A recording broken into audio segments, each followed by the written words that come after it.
Now, in order to clean this aquarium up, it's way overdue for a spring clean.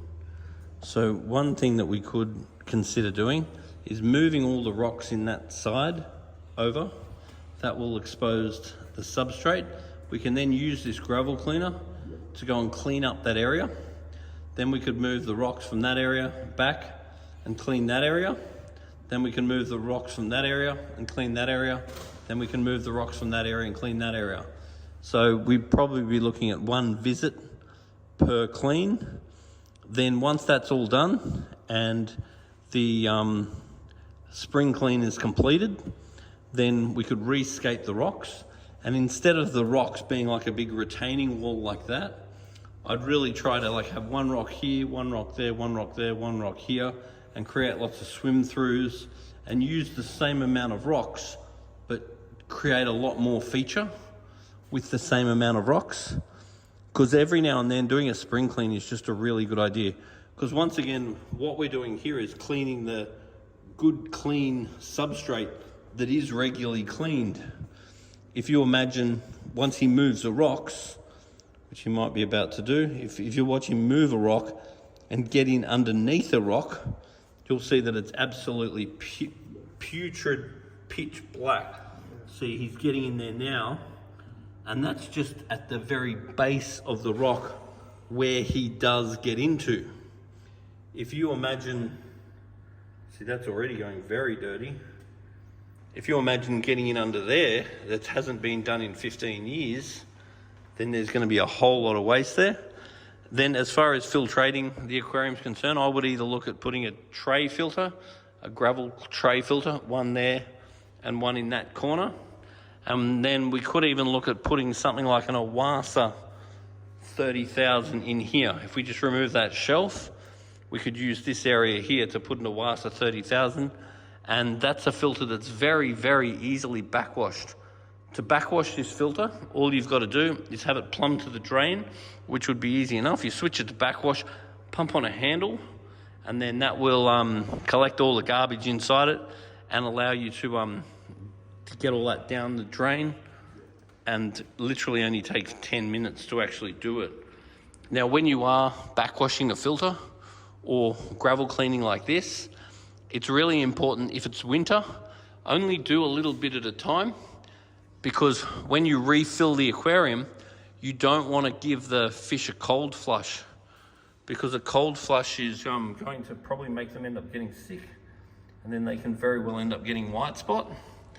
If it's summer, you can go and do a much bigger one. You can bring it down to half if you want, if it's summertime, because you're not so worried about the temperature. But when you're refilling the aquarium, the first consideration is making sure that you use a water ager. So there's various water agers on the market like this one. You need to put a bit of water ager into the aquarium to dose the full tank, then let it fill up 5 centimeters or so, then dose the full tank, then fill it up 5 centimeters or so, then dose the full tank, then fill it up 5 centimeters or so and dose the full tank. Don't go filling up half the tank, then dose it, because if you're unlucky and they've recently put chlorine into the tap water, then you can kill off all your bacteria and you can risk killing your fish.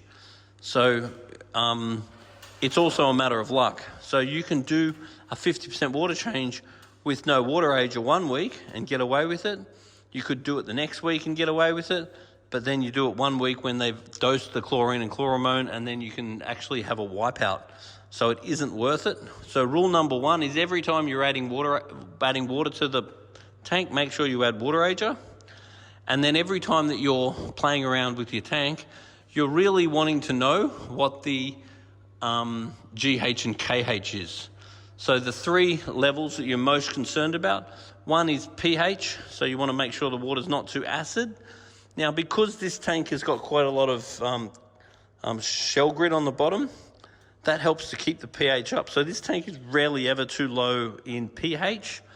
And it also does help with the KH, so quite regularly this aquarium will be okay with KH, but over time it does tend to get too low in GH. Now, if your pH is too low, your fish get sick and die.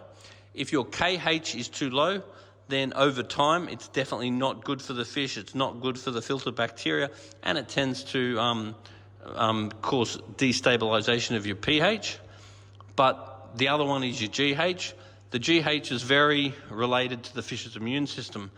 If the fish have a GH level that's too low, then you'll find their body slime doesn't get produced as well, and in general their immune system will not be as good.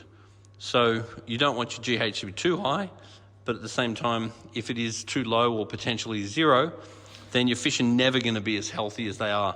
So just get in the habit of every time that you're doing a water change, either pop by Majestic Aquariums and get us to test it, or you can just get yourself a test kit and test it yourself.